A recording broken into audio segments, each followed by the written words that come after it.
Hi everyone, welcome back to the channel and College Process. Once again, I'm Ed from Principia Prep. And today we just got news, I guess in the last 24 hours, we just got news that a court has at this moment blocked the student loan forgiveness as far as the discharging of the debt for those out there that have federal student loan debts outstanding. Now, obviously here, if you go onto the apply for student loan debt relief here at studentaid.gov, as you guys know from the previous video I showed you guys here of how to go to apply and what things are needed, what things are not needed as far as the student loan debt forgiveness here, what you'll see at the top up here is a notification indicating a court has stepped in to look to bar, i.e. block, the student loan forgiveness program. Now, what that means for those out there that are still applying or looking or have already applied to the federal student loan forgiveness, what that actually means is absolutely nothing, in the sense that you guys will still keep, if you have not applied, go to the studentaid.gov site, click on the Apply Now button right here, obviously here, even though it says up there that it's basically being, at this point in time, it's being blocked. You guys will still go here. You guys will still fill out the same form. So once you go on here, obviously you guys will still go through this form, as I mentioned in the previous video here on the screen in the description. If you guys want to go watch the previous video, where I explain how you guys go out and basically apply for the federal student loan forgiveness, you guys will still be doing this. So if you guys haven't applied yet, you're going to go on to studentaid.gov, like I showed in the video before. You guys are going to go on here, fill in your name, your social, your birth date, everything else. Make sure you guys qualify for checking off at least one of these items down here, and then obviously submit your application down here. So if you're still looking for federal student loan forgiveness, you guys are still applying. Now, I understand, of course, if we go back to the top. So if you're wondering what to do, obviously very simple. If you already applied, just hang tight, just wait to see what happens, but I think it's going to go through. And those who haven't applied, because they're thinking the courts have stepped in, they're not going to let this happen, you still apply. So you still go to studentaid.gov, you click on the button I showed you before to then get you to the application here, fill out the application, and then just let the courts essentially figure out whatever they want to figure out. But you guys want to make sure to get this form in by at the latest December 1st of 2022. If you get it in after that, it's okay. You have technically until December of 2023 to get it in, but you really want to get these forms in before December 1st of 2022. That way you guys get your stuff in line. You're not way behind everybody else as far as the pile of forms adding up here. We understand good, bad, or indifferent. The court situation happening, obviously here, which is definitely, prolonging the process, making it a little bit more of a pain in the butt.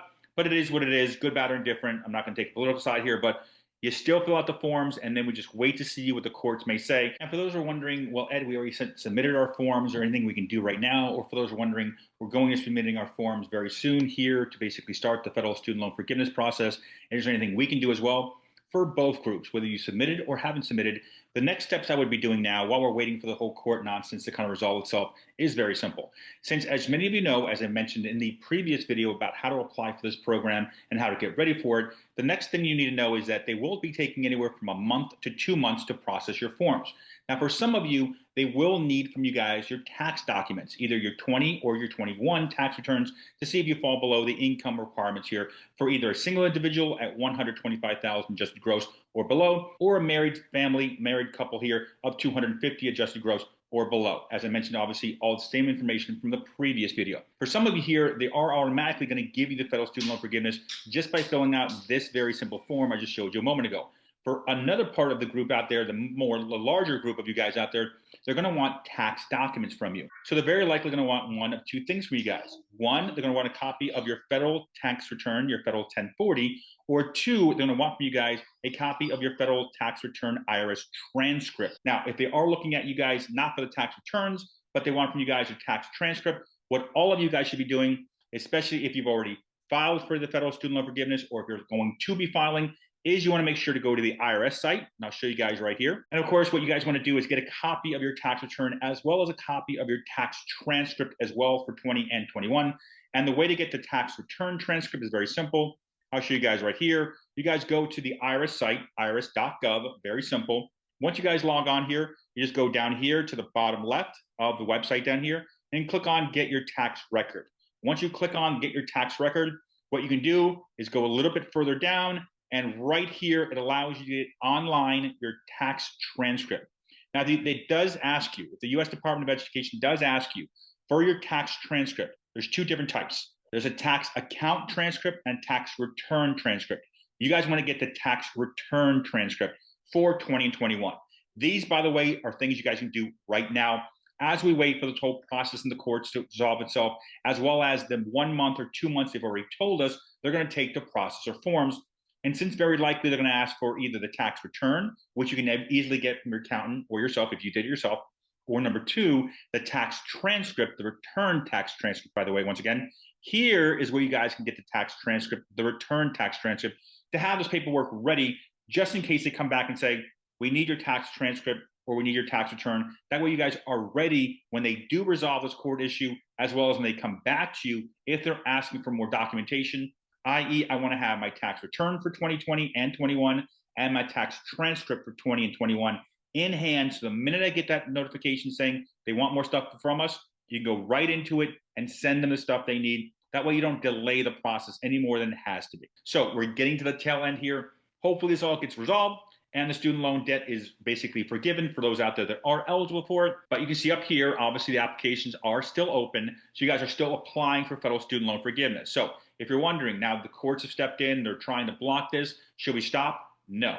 You will continue to apply for the federal student loan forgiveness to see if you're eligible or not. Now, the way it works is once the courts resolve whatever nonsense they're going through at this point in time for whatever reason that people don't like this happening, good, bad, or indifferent, I'm not going to turn this into a political debate. The reason you guys want to keep doing this is because at some point this will be resolved. And very likely, good, bad, or indifferent, I believe that it will go through and student loan forgiveness will be provided for you guys out there that are applying for it and the ones that obviously are eligible, i.e. based on the income considerations, as well as having federal student loan debt, and also for those, the extra amount for those who had taken that or gotten Pell Grants in the past. Other than that, if you guys have any questions, any comments, just leave them down below. As you can see here, I'm trying to keep you guys up to date with all the things happening in the world of student loan forgiveness on the channel. So if you'd like this video, please give us a thumbs up. It does help the channel. As well as if you have any comments or questions, leave them down below. I will answer all your comments and questions going forward. And of course, on the screen is my contact information. If you need help in the process or you have questions, I do sit down with parents on Zoom on a one-on-one basis and help you guys out through consultations. On the screen is my cell phone number and my email. The easiest way to get a hold of me, by the way, is text message. The second fastest way is email. And other than that, thank you for watching today's video. Once again, my name is Ed from Principia Prep.